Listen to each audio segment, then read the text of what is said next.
নমস্কার, রাধে রাধে বন্ধুরা। দেখো আজকে আমি আমার গোপাল সেবার জন্য কি প্রসাদ রান্না করেছি। প্রথমে আমি থালাটা সুন্দর করে ধুয়ে নেব।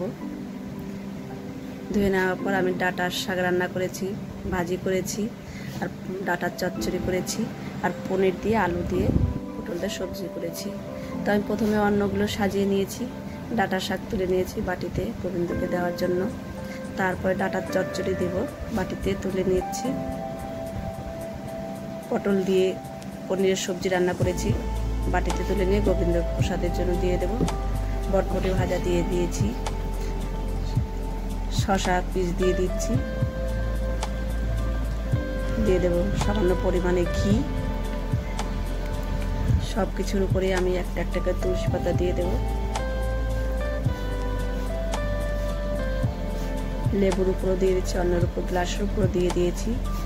এখন আমি আমার বড় ছেলেকে বলবো, ভোগটা লাগিয়ে দাও তুমি।